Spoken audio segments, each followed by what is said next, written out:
Do you know who this SUV belongs to? Surveillance video from a gas station in Hayden shows the driver running over a man, then taking off. Snow is on the way, and it looks like it's going to be a slick commute Wednesday morning. And an Amber Alert from Seattle ended in Cheney tonight with all 4 kids found safe. We'll have the latest from the scene. We begin with breaking news. 4 kids authorities believed were in danger have been found and are safe. Washington State Patrol stopped the motorhome they were in near Cheney earlier tonight, ending a statewide Amber Alert. But it's unclear at this hour what's happening with their parents. KREM 2's Casey Decker is at the scene tonight where troopers stopped the couple. Casey, what can you tell us?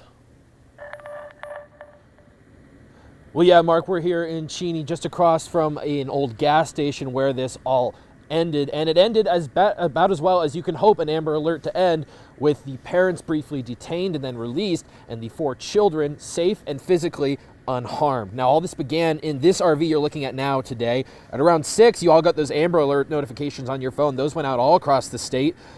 Police say 2 parents, Nicholas and Crystal Antoni, took their 4 children out of Seattle in that RV.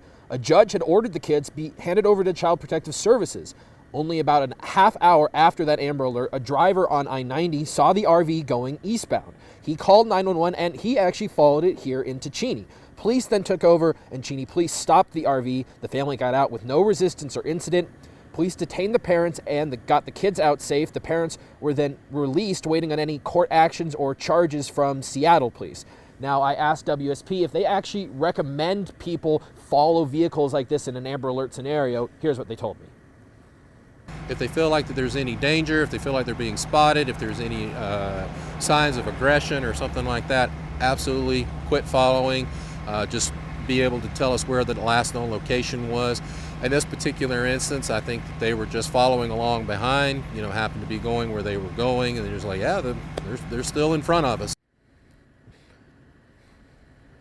Now, the initial alert said the parents were refusing to give the kids needed medications, that the dad had made threats, and a judge found the kids to be in imminent danger. There were early reports that the dad had an AR-15, but State Patrol found no weapons inside the RV. Now, just about an hour ago, we actually spoke with a man who said he is the dad. Now, we are not using any of that footage yet until we obtain more information, but he said that this is all just a misunderstanding, that he's basically being set up by some family members, that he's confident that once all the evidence goes before a court, he will have his kids back with him. Now, those kids at the moment are in CPS care. They'll be put in a safe place for at least now here in the Spokane area. Paramedics did check them out earlier, but I'm told, again, they are physically okay. Reporting live in Cheney, Casey Decker, KREM 2 News. Casey, thank you very much. That's the best news, that the kids are okay.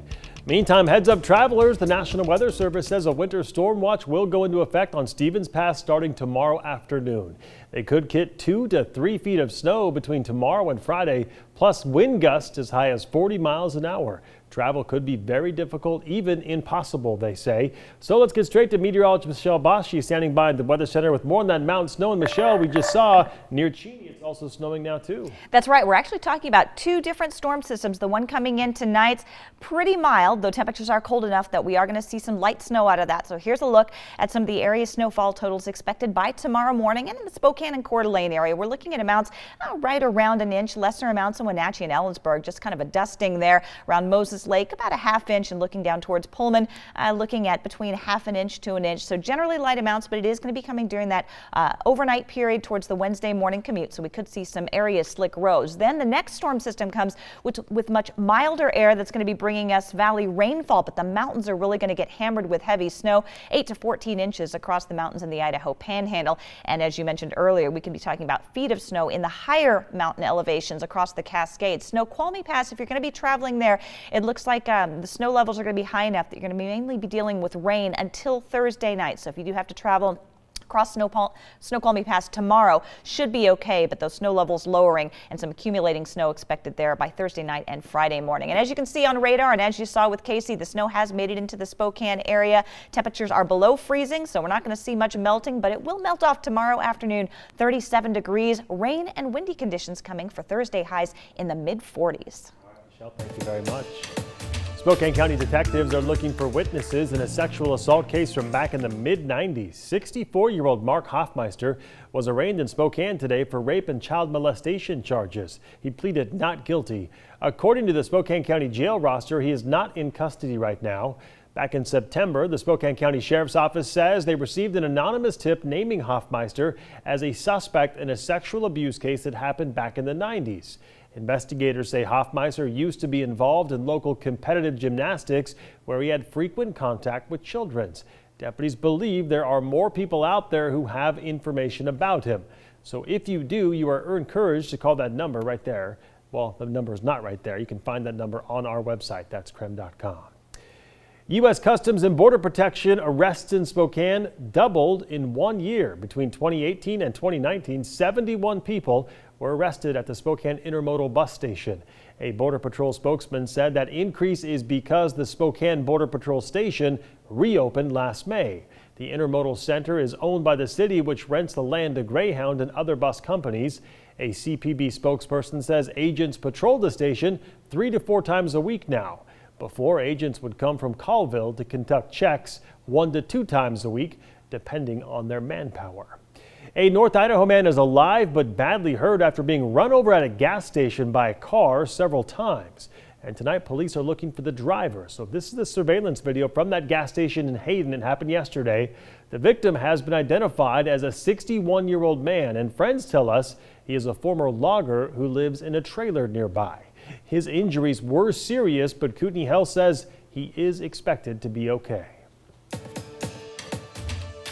The voters already voted for it once, and unfortunately we have elected leaders that aren't listening. Late this afternoon, Initiative 976 supporters packed a Pierce County Council meeting for an important vote. Those supporters are upset because the $30 car tab initiative passed by 66% in Pierce County, but a judge temporarily blocked it from taking effect. Natalie Swaby with our Seattle sister station explains how Pierce County plans to intervene.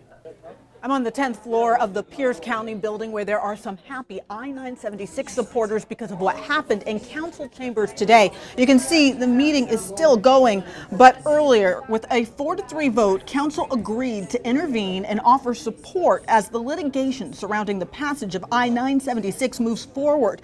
Take a look at what happened before today's council meeting. I don't know. She's of the people, by the people. Whoa! Oh, you're so beautiful. There was this Tim Eyman-led rally with bright-colored $30 tabs t-shirts and a chocolate cake. Eyman says a present for Councilwoman Pam Roach for her leadership. Eyman points out that 66% of Pierce County voters cast a ballot in favor of I-976, and now he's calling on Pierce County leaders to back them up and make sure the will of the voters is heard as the legal challenges are ramping up. The voters already voted for it once, and unfortunately we have elected leaders that aren't listening. King County Superior Court judge issued a preliminary injunction agreeing with the plaintiffs who claimed I-976 was misleading, would cause major damages, and was likely to prevail on the merits of a constitutional challenge. Sound Transit says it stands to lose $20 billion to fund light rail and Sounder train expansion projects that were supposed to be paid for in part by car tab fees. During today's meeting, Councilmember Roach spoke in favor of Pierce County getting involved. I think it's an outrage that, for instance, you'd have any challenge to this at all. The voters have spoken. By voting yes today, it means Pierce County will offer resources and assistance to the State Attorney General's office as it defends I-976, but I'm told King County Superior Court has to approve that before that assistance can move forward. In Tacoma, Natalie Swaby, King 5 News. Keep you updated on what happens with that. Meantime, still ahead tonight, a judge in Texas blocked the Trump administration from spending some Defense Department money on a border wall with Mexico. We'll have more on the latest twist in the ongoing saga at our southern border.